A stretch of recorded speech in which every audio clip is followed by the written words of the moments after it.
Jaeger. It's just Mr. Jaeger. Today we are kicking off a series called CT Talk with Mr. Y. I'll chat with some of my friends who currently work in the arts, media, and entertainment industry, and they'll share their experiences, motivation, and advice with you, CTE students of Coalinga High School. For our inaugural episode, it is my pleasure to introduce you to our first guest. He's a wedding and family portrait photographer based in Fresno, California. It's my pal, Stephen Bryant. We conducted this interview on Star Wars Day, which just so happened to also be Stephen's wedding anniversary. So I want to give a huge happy anniversary to Stephen and Casey. I mean, just last week, Stephen drove all the way from Fresno over here to Coalinga to take my family portraits out in our front yard, socially distanced of course. That's just a small picture to show you how cool this dude is. Now, since we are not in the classroom setting, if you have any questions about what you see in this episode, feel free to comment below. Stephen has offered to answer those questions. Be sure to like and subscribe on your way down to the description box where you can find all of Stephen Bryant's company links. Follow him on Instagram and you can stay up to date with all of his latest projects. Or you could email him directly on his business website. Now let's talk photography. Oh, and may the 4th be with you.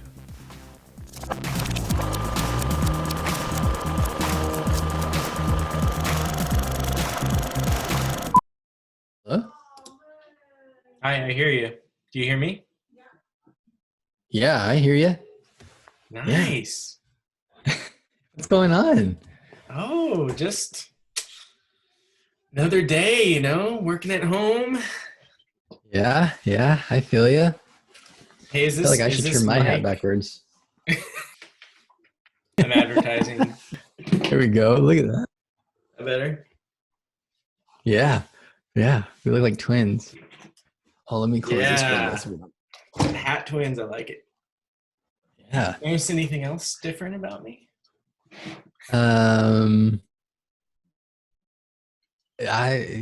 Let's see. You got like your lips aren't chapped or like Dumb.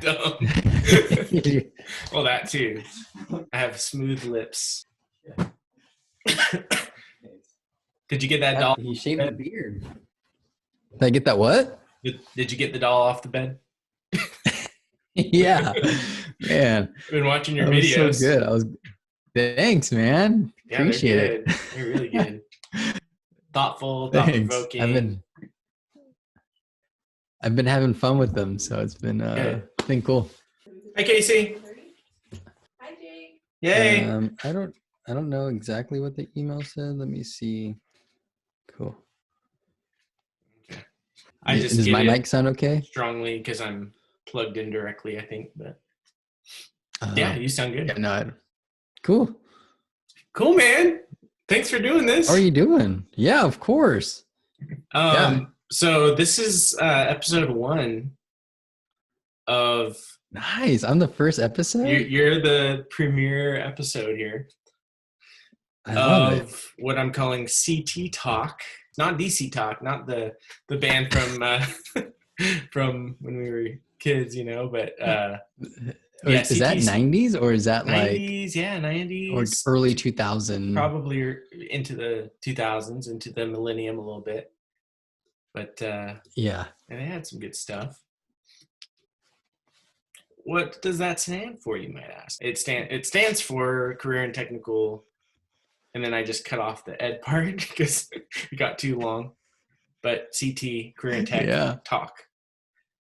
Featuring Nice. today, Mr. Stephen Bryant. I wasn't sure. That's right. Because we call you Stephen. We know you as Stephen Morales. In my phone. Hold you're on. Stephen My Morales. wife's got to come in. Yeah, that's fine. Come on in. Yeah, he said come on in. We're streaming in front of millions of people. Yeah, it's our wedding anniversary today. Did you know that? What? Yeah. No way. May 4th.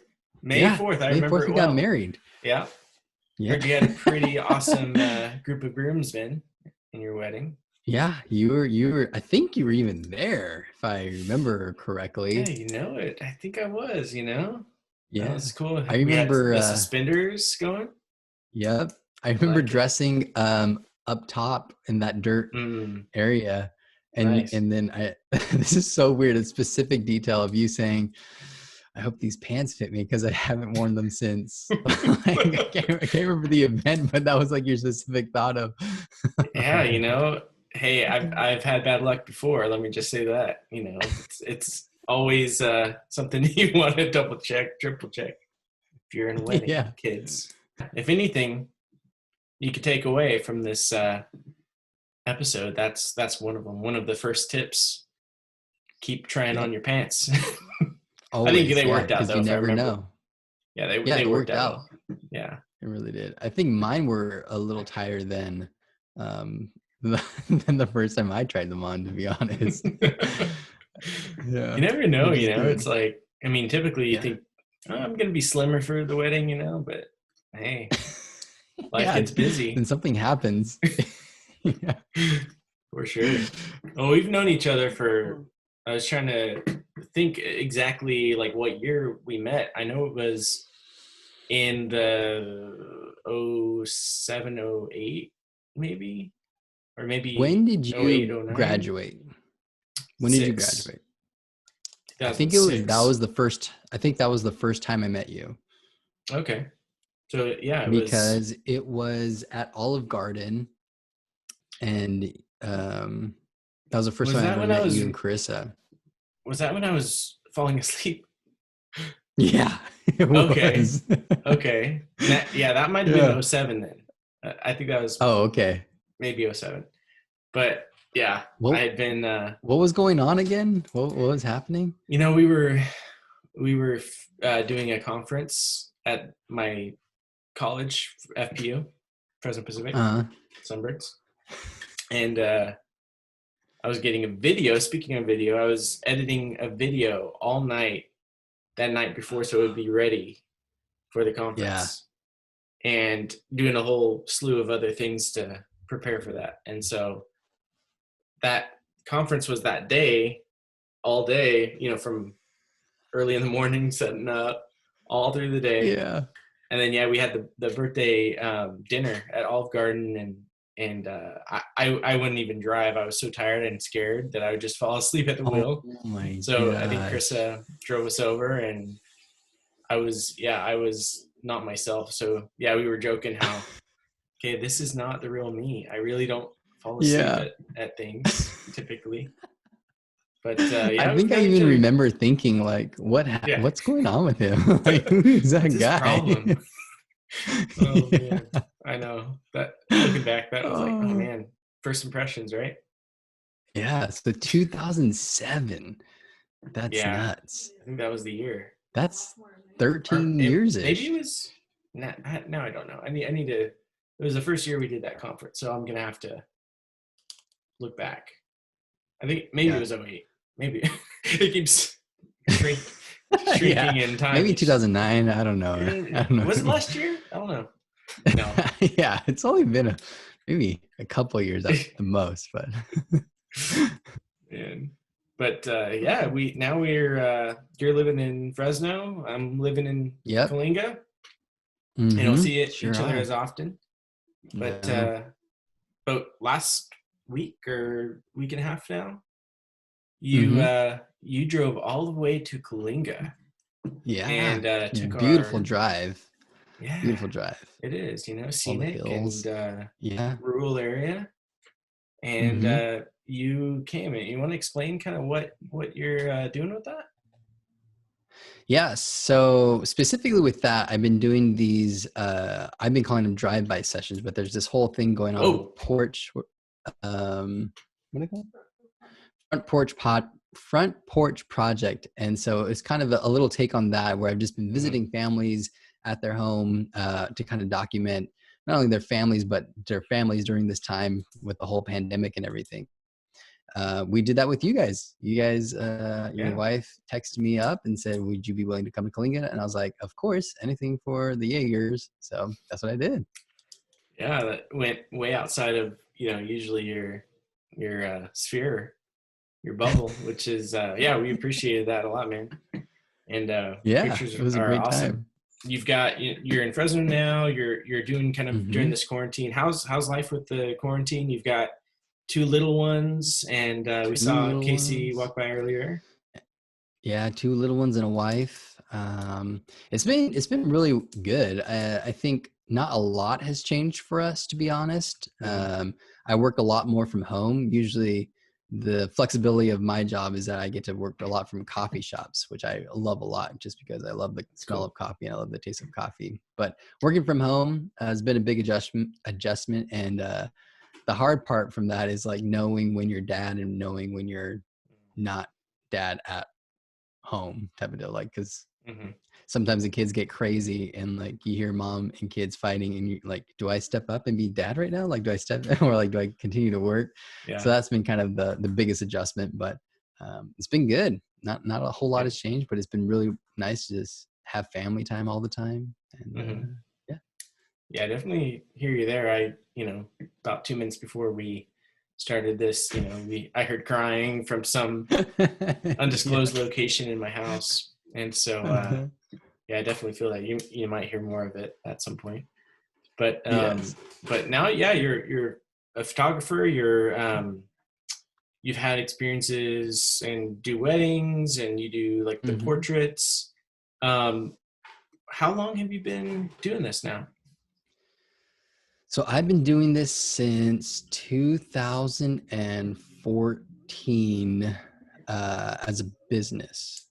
Yeah. So that's when Wow. I've officially started and opened up and put up my website and my work, and wanted people know that I was charging money for what I did. So 2014 is when I did, a year after I got married. Wow. That, yeah, a Yeah. year after married. Okay. And Hmm. what kind of inspired you to make it an actual, hey, this is like my business now? Was there like somebody Uh, that inspired you or something other than, I, hey, I could get paid for this? I think there were a few things that kind of inspired me. The first thing was like I've always had somewhat of a passion for photography or just visual arts in general, and so I always leaned in that direction. And I was living in Utah for a little bit, and right before I moved to Utah, I bought my first like big boy camera, and so I was just having a blast with that, just making videos and taking pictures. And I was figuring out like how do I start making money off of the thing that I love the most. And so I started reaching out to families just in my little church in Utah. And luckily one of them said, yeah, we'll pay you some money to do that. And I was like, cool. And so That's that kind awesome. of spurred me. And then when I came back to Fresno, I just wanted to do it. Like it was every other job was fun and but it wasn't fulfilling like photography was, or at least being visual Hmm. and creative in that way. So I wanted to make that more of a, not just a hobby anymore, but something I could do and support my family and all that. So it was always that passion that spurred those moments on to do more and to be more. So And you mentioned, yeah, just visual arts in general and having, passion and interest in that. mhm. I remember vaguely, didn't you do some graphic design also? Kind of when Yeah. Josh was kind of starting and kind of getting big with his stuff? Yeah. So um, I was doing graphic arts, which I still do, which is I kind of, I think part of the reason why I've been able to do those things is because churches have been willing to pay me to do those things. So it's Hmm. like it's paid me to learn stuff. So if it was Yeah. graphic design, if it was web design, if it was video, if it was photography, like all those visual things, I've been lucky enough to have people who say like, you can kind of do this, I think. And I'm like, yeah, I can do it. Just like faking it till you make it pretty much, and Right. and learning those things along the way. So I picked up all those little tricks of how do you use Illustrator, how to use Photoshop, Mm. how do you use Lightroom, how do you use Premiere, all the Adobe products. So it's been nice to be able to do that. And to brand yourself, I'm sure those Yeah. tools really, help with that. Because you have your website, Hmm. stephenbryant.co, which is like a Hmm. company domain extension. So how did you kind of get the business off the ground? I mean, did you kind of did those come along with building like your website, or did you start with like a different service for a website, or did you make it from scratch? How did that come about to really get your name out Yeah, there? so to really get my name out there, it was first a matter of just taking a whole bunch of pictures, and I mean it started off super small of just like street photography, because I didn't really know anybody who was like had families, or um, I wasn't trusted to do a wedding or anything like that. So it was just like starting to build that portfolio of like, okay, some of the stuff is just it can be good. And so I started that way, and then I started a simple blog. It was probably on was it blogger.com or something like that, and then from What there I was kind this of your moved up. secret blog? No. Am I allowed to talk about that on this? Stephen My Bryant secret has a blog. secret blog that he told us about years ago, Yeah.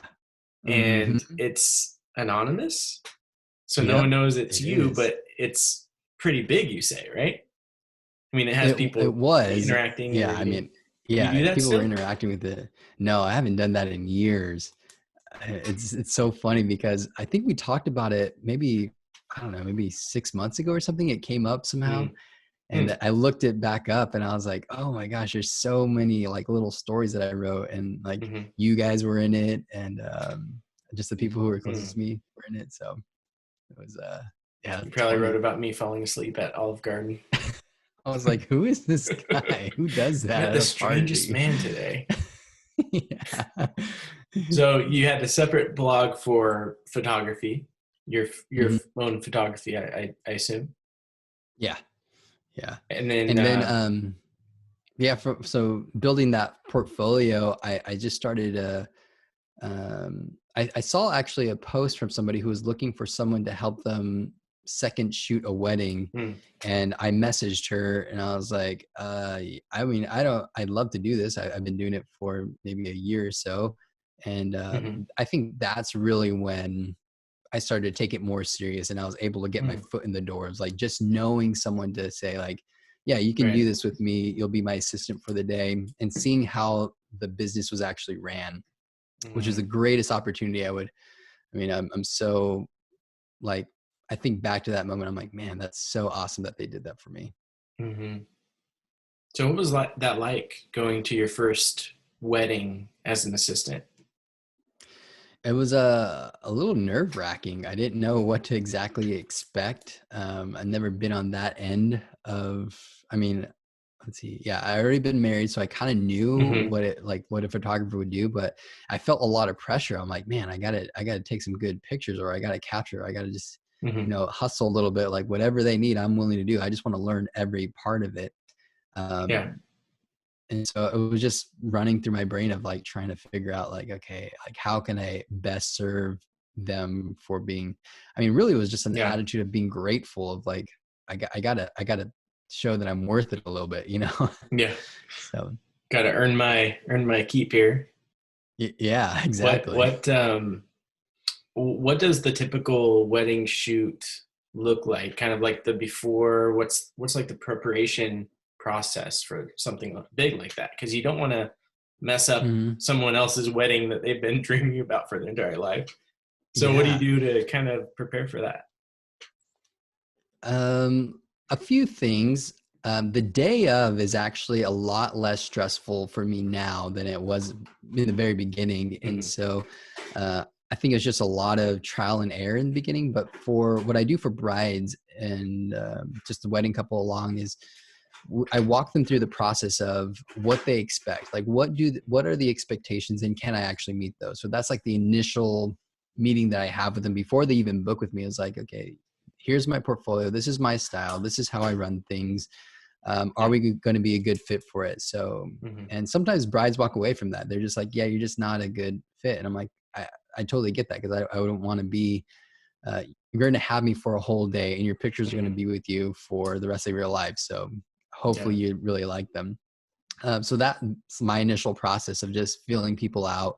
And then once they move past that part, it's walking them through like, I mean, usually the shot list on the day of doesn't change for a whole lot of people. Everyone Hmm. usually wants the same things, but to make people feel at ease, we say, okay, give us your shot list. Like photos you Mhm. absolutely want, what photos you absolutely need. And like I said, for the most part, they're the same, but sometimes it's like, oh, I have this great aunt who I really need a picture of at this Mhm. moment. And so Interesting. we do that. But yeah, I mean, it's just walking people through that process and knowing Mhm. their expectations of like, what is it that you want, and how can Mhm. we fulfill those? So making them feel at ease. And then that way I know you do enough weddings, they're basically all the same with just different people. So Mhm. you kind of get the flow of how things will work, and makes That it fun. template. Yeah. Yeah, exactly. And do you work by yourself on most weddings, or do you have help? Yeah, I mostly work by myself on the day of. The only time I hire out a second is if logistically it just makes Oh my sense. gosh. Hey, Brielle, Brielle, what's going on? I did not hear her come in. I have the door closed. Steven, did you see your first baby picture? Or a picture with a Yeah, holding a baby? yeah, Crazy. yeah. Sorry. So you were talking You're about good. having a second shooter. Oh yeah. The only time I have a second is if it logistically makes sense to have a second. Mm-hmm. Like if bride and groom, they want, like, getting ready shots are really important for them. Mm-hmm. I'll have a second, so that way if they're one's getting ready on this side of town, the other's on this side of town, I can Yeah. easily say, well, I'll be with one and you'll be with the other. Hmm. Or if it's just a really long day and it's a huge wedding covering that many people, I just sometimes just need a second person. But for the Mm-hmm. most part, I would say 90% of weddings you can do by yourself. And when people do have a second, I think it's mostly for the companionship. Like, you have someone to Yeah. throw ideas out with and Some kind of talk support. to and hang out with. Yeah. So, and that's why I like to bring my wife along, just because it makes it fun for us. It's a whole day together of Yeah. celebrating people's love, which we enjoy a Yeah. lot. Yeah, that's awesome. Things are different now. We're going to the lunches. Okay. Enjoy. Brielle gets district lunch from the school district. Nice. I mean, now I'm sure we've got all these weddings being postponed. We've got people kind of just putting a halt to human interaction in general. You know, I guess with a typical wedding calendar schedule for you, how many weddings are you doing? Probably Saturdays and Fridays or Thursdays. Yeah, in a year, or yeah, like each year. How many would you say? Okay, love you. I'd probably. Sorry. What? My shoes. I don't know where your shoes are. Why would I know where your shoes are? Obviously in this room, because this What is kind a of shoe room. shoes? Look outside. Look in your room. Look in the closet where your shoe rack is. I Look. looked everywhere. Uh-oh. Hey, Hey, what's Steven. going on? I can't hear you. All right. Everyone say their hellos. Hello. Hello, you can hear me. Ivy. Say hi, girl. Hi. I'm gonna not. That hurt. We're gonna come Sounds- We're gonna go on a walk. We're gonna go on a walk. That for me, that's coming in hot. Let me turn this down. Yeah. Typically for a year, like how many weddings do you get? I would say it's typically around 10 to 15 is what I usually book, and is pretty comfortable for me there, just because Mhm. in the last year, I should say this last year, I mean, weddings were good, but then we also did, for some reason, just a buttload of families. Like, I don't know why or what happened, but we did so many family shoots that the average wedding number that I had on top of the family was just like, man, I'm busy every single day. Like, it was rough for a season, but yeah, but that's typically what I book for weddings, is 10 to 15. Wow. Yeah. Are you seeing a lot of photographers kind of adjusting like that and kind of coming up with like a new promotional option? Or Yes and no. I think there's some photographers who are pushing the limits to like CDC laws and stuff like that, I would be one of them. But then I also see a lot of them just saying, no, we're not going to do anything, and we're not going to. I don't know if the word chance is, I mean, that seems a little too much for me, but you know, they're just not doing them. So it's been a hard adjustment for those photographers, I think, and photographers in general, just because people who are booking way more than I am, like if they're every single weekend, like this is a big chunk of their prime season right now. So yeah, it's rough. Yeah, absolutely. And do you do like graduation portraits and things like that also? Yeah, I do some, just not as much, like senior portraits and graduation stuff. Like I just don't do as much, and I don't really advertise to them. So would that be something that you think would be generated from your client base as opposed to like you promoting, or where does that usually derive from? Yeah, People wanting usually, it, or you kind of putting it out there and saying, hey, I could offer this? I think it's both. Just because sometimes you find your niches, right, in any business, and for some people's niches, it's like graduation photos and school stuff, and all those types of just transitional times, like newborn photography and all those different types of things. And I just don't have a desire to do those. They're not as interesting to me as families and weddings. So other people do it really well. I just don't have a huge passion or desire. And what's your, you know, I've been to weddings where, you know, the photographer is like up in the business, like up in like, wait, is the photographer part of the vows, or like where they're pretty aggressive, you know? How would you, and maybe you're like that. I don't think I've seen you, I haven't been at a wedding you've shot, but how would you describe kind of your, I guess, approach or style for that?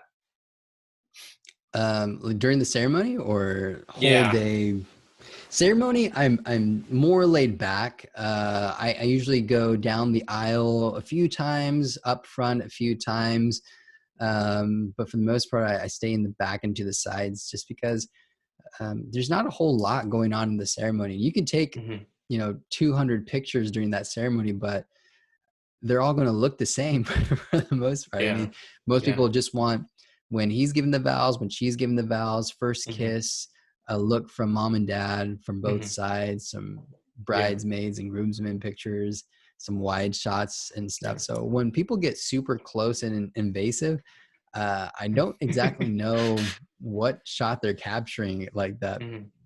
I don't know. That's gonna be like, wow, that was really worth it for you to be right there.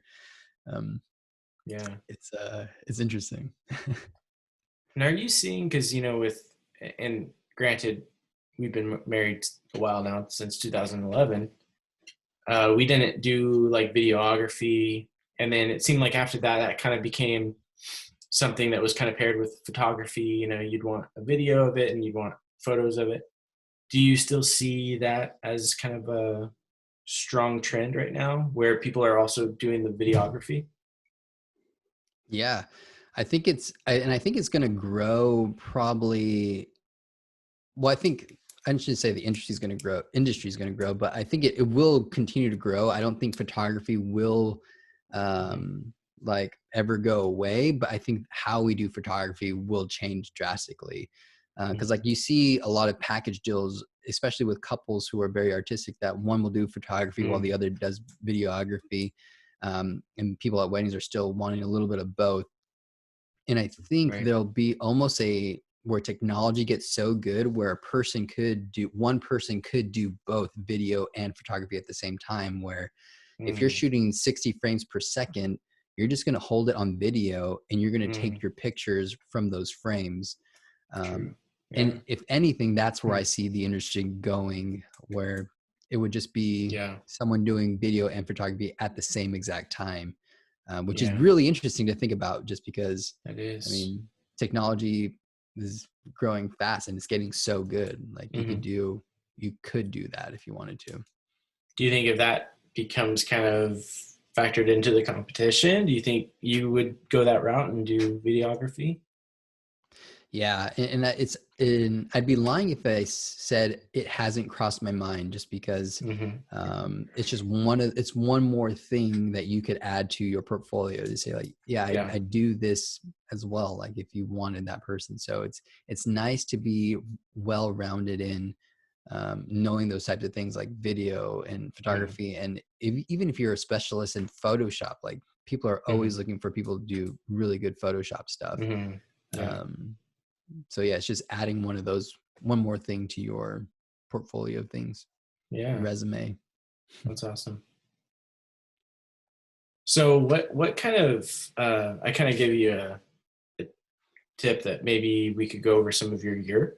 I don't know if you're able to walk us through it, I guess, or just kind of talk us through what you use. Do you use the same kind of group of equipment for weddings and for like family portraits? I do. So let's see. Got the good old camera bag. Nice. Which I use all the time. Super easy. Even on a wedding day, I wear that thing the whole time just because my setup is so small, and I've done it like that specifically because I don't want a lot of options. Some people love a lot of options. I don't. It just keeps me, it makes me able to think less, if that makes sense. And I'll explain that a little bit more with what I got. But I got this guy. This is just the 5D Mark III. It's a workhorse. I really love it. It's served me really well so far. I haven't had any problems, knock on wood on it. But it's fast, it's heavy, it feels good in your hand, so I like it a lot. That's the 5D Mark III. And then what I use to shoot all my portraits and stuff is the 35. This is the Canon 35 2.0. I love this lens. I use it for everything. Every drive-by session that I've done, I've used this one. I brought the other one out a little bit, but a whole wedding, I usually just keep this on and I can shoot a whole wedding with this. I very rarely take it off. I might take it off for the ceremony just to get a tighter shot on the bride and groom when they're doing their vows. But for the most part, I keep this on the entire time, and I don't take it off. And like I was saying, like I don't like a lot of options because then you have to think too much. So if I know that I only have one lens, now the only thing that I have to worry about is like, how do I stay creative in this process? So if it's me moving closer, further away, shooting through something, shooting into the sun, like away from the sun, like it opens me up to just not thinking more. Like sometimes if I have too many lenses, I'm like, well, should I bust out that lens or bring out something else? Like, what should I use? Where if I'm limited to what I can use, it frees my mind up to do, I don't know, a lot more things other than think like, what gear should I be using? So Canon 5D Mark III with the 35 on there is what I use always. And then what I always have in my bag as well is the 24-70. If people are looking for a go-to lens, like a starter lens, to do any type of work, the 24-70 is a good one. This is the 24-70 2.0. That's a really good lens to work with. Before I got that 35, I had this on my lens the entire time, and it's so versatile. Like you can just use it for anything. But again, I think it stunted my growth a little bit just because it got too easy. I could stand in one spot and zoom in and zoom out, and I just wasn't being as creative as I feel like I am with the 35. So I always have this in my bag, even though I know I'm probably not going to use it. And then for SD cards, not many people care about SD cards, but I have been loving this little guy right here. Oh, wow. I don't know if you can see it. It's the the Sony Tough. Yeah, the Sony Tough 256 gigs. It's it feels so good too. It's like, I don't know if you've had other SD cards that they feel just plasticky. This one feels like weighty, almost like metal. Like some substance. Huh. Wow. Yeah, and I've been loving it so far. It's not as fast as like a CF card or a compact flash card, but I mean, it's never slowed me down too much, and it's 256 gigs. So I mean, I can do a few weddings on there and not Yeah. have to format the card or anything like that, which has been really fun. Then I Yeah. always have backups of cards just in case, even though. So keep all those in there in a waterproof case. And then I'm sure you have what else? plenty. Like, how many batteries would you take with you usually? Usually I only take 2. So I have the one that's in the camera, and then I always have a backup battery, just in case. I don't think I've ever had to use a backup battery at a wedding. Nice. But I always have it just in case, because you never know what's going to happen. And then I have my bag of tricks that I like to use for stuff. The first one is actually it's a birdie. Hey, let me go grab my racket. Yeah, it's so fun. This one gets so many like comments because people will see that and be like, "Oh, so are you like into oh my gosh, what I can't badminton? You got a wicked badminton game or what? They're like, "Are you into like badminton?" I'm like, "No, why?" I have seen you play racquetball. I wouldn't be surprised. That's right. We have played racquetball. That was fun back when we used to go. Yeah, when we lived in the same city. But yeah, I use this, and basically what I do is I'll put it right up to the camera so that I'm shooting through. Gives a little so out of focus, kind of pizzazz. Yeah, add something to the little more to it. And then I also use just this copper wire that I use. And I do the same thing. I just shoot through it right here. And what I basically try to do is I shoot directly into the sun. And so with this copper wire, it actually creates some flare in an interesting way. And so I'll use those to my pictures. And maybe I'll send you some examples of that so you could share. That'd be great. Yeah. What I mean through those. That'd be awesome. Yeah. And then I found these cool, I don't know if they're cool actually, these cool like party prism glasses. Cool. Yeah. I actually those are really lost cool. this one. But well, you can hold it up better now. Yeah, I do the same thing. Let's see. You see, it kind of gives that effect. Yeah, that's cool. Oh, yeah. So sometimes I use psychedelic, that man. Just yeah. I use those for couples, and then I always have my trusty prism. It does basically the same stuff of just doing things. Yeah, I guess I could show you all the effects here. Like, that's not as good. But, what kind of camera are you using now? Just your on your computer? Yeah, just the regular Mac FaceTime front face camera. Yeah. And then sometimes I need a light source, and so I use this little guy. Just simple. Cool. Turn on, turn off, and then I have a Does flash that mount whenever I need it. On camera or on? You can mount it on camera. I usually just hand hold it. And if I get crazy, I'll set my camera on the ground or on a chair, and I'll do a long exposure, and I'll wave this around and create some, light drawings or whatever. Right. And then I have a Canon 580 for flash. That even though it's old, like it's never failed me. So really, really good. And other than that, just natural light or whatever's other than there. That, it's just natural light. That's the other thing about the Canon 5D Mark III. I'm sure the 5D Mark IV is way better, but I can push the ISO super high that it's still usable ISO. Like I think I've only used one photo that's been at like 120 or 256,000 ISO. But for the most part, I feel like I can get to usually about 10,000. No, not 10,000, more than that. Where do I usually?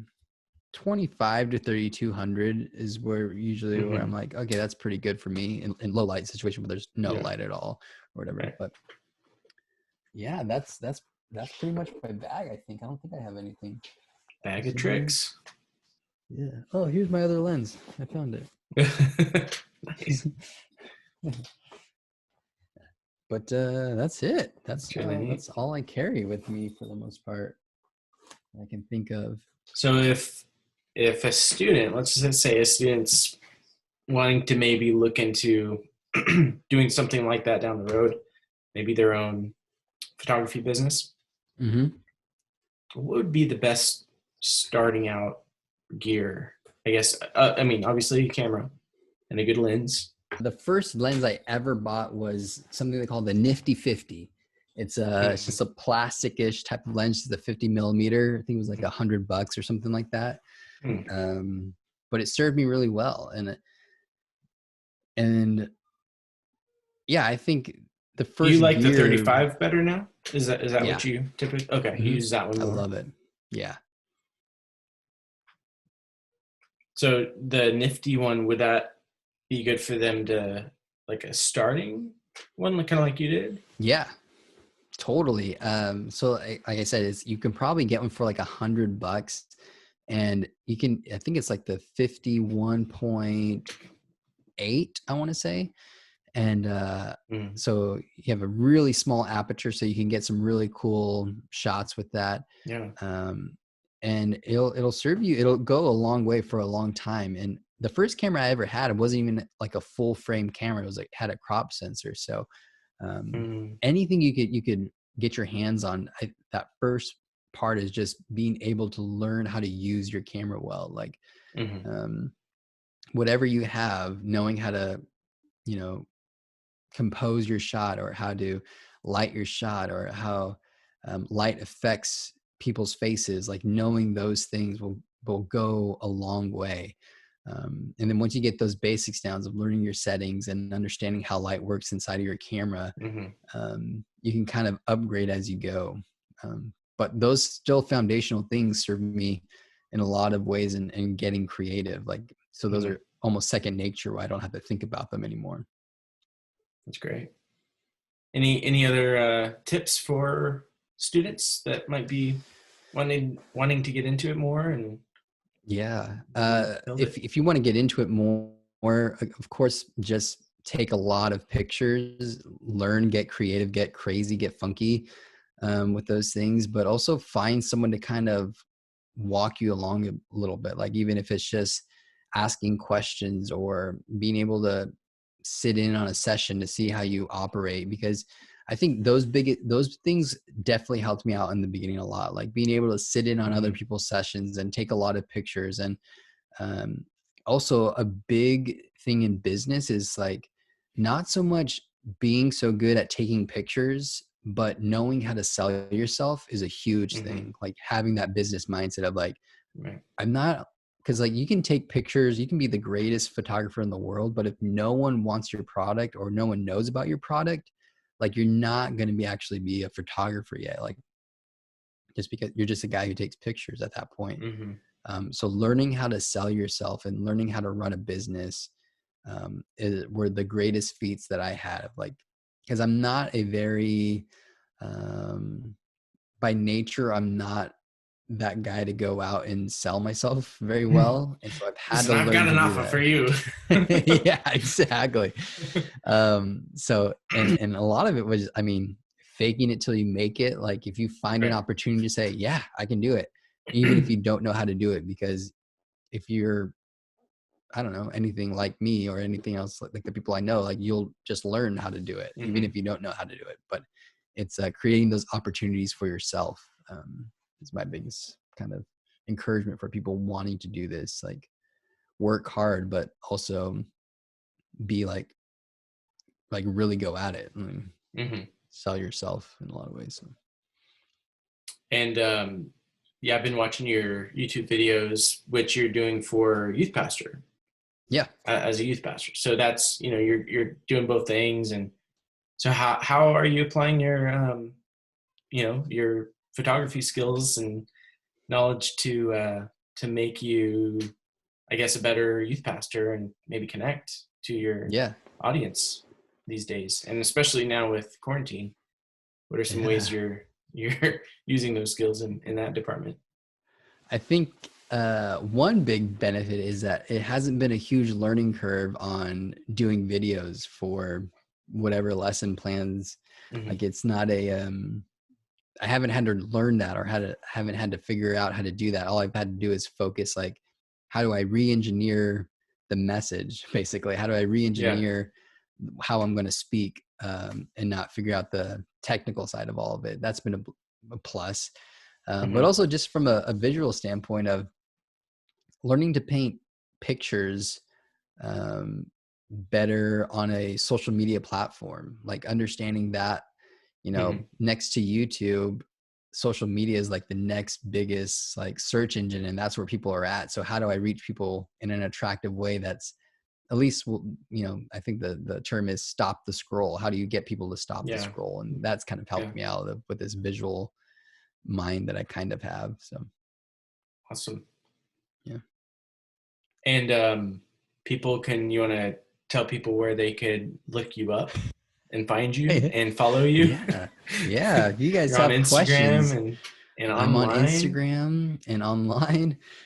See, StephenBryant.co is the website that you can go to check out some of the pictures. If there's any deals that are going on, you can find me there. Instagram's a great place to go because I'm always posting new stuff there. It's the same handle, StephenBryant.co. If you have any questions, you can always email me directly at hello@StephenBryant.co. And here's my number. Just kidding. I'm not gonna give my number. But, I could, but no. Yeah, you can do it after, I guess. But do you use your personal cell phone for clients? Yeah. I don't have anything crazy. So, but yeah, those are the places you can find me: Instagram and the website. I have a TikTok, but I've only used it once, and then I don't think I still have the app. So it was a pretty good one too. Yeah, they'll steal your information these days, huh? TikTok and Zoom. We're using Zoom. Oh no. We better watch ourselves here. I know. I just gave out all my info. Awesome. Well, I think that's a good episode. I don't know. Cool. Is there anything you wanted to mention I haven't covered? Let's see. I don't think so, man. I think just those big things of like, it doesn't matter so much what the equipment is, as long as you have an eye for it and can be creative. I think that's part of the reason why I got into wedding photography specifically, is because I felt like I could add something to the industry that wasn't already there. And I think part of having your picture taken and taking pictures is unlearning what you think you know. 'Cause some people go into sessions thinking like, oh, you've got to stand like this or you got to smile like this, when a lot of the times it's the exact opposite. It's like, you don't want to stand like that. You could totally do that, but it's not going to be what you have in mind, or at least that's my philosophy and my approach to photography. So yeah, I don't know. Absolutely. I think we got a lot of stuff in there. Yeah. I can think about anything. So students, if you guys want to ask Stephen Bryant any questions, you could comment down below. I'm going to have this up on YouTube. So, and you could subscribe to my channel because I post lessons and, cross subject content. So be sure to subscribe, like, and comment below if you have any questions. And again, I know you can reply, so and you're cool doing that, Stephen. Yeah. Be sure to smash that subscribe button. Smash it So hard it turns blue or red. I don't know what color it turns. I think the girls on here, they watch the kid channels, and the kids are always like, subscribe, but they do dance with it and everything. And I think if I went that route, I'd probably have more than one subscriber, which I have right now. All right, well, Stephen, I'll let you get back to your beautiful family. Give them all hugs and love from the Yeagers. And thanks again for doing this. Again, check them out on Instagram and on the web. and hopefully you comment below with some follow-up questions. All right, well, thanks a lot, buddy. No problem. I will talk to you soon, and hopefully see you soon.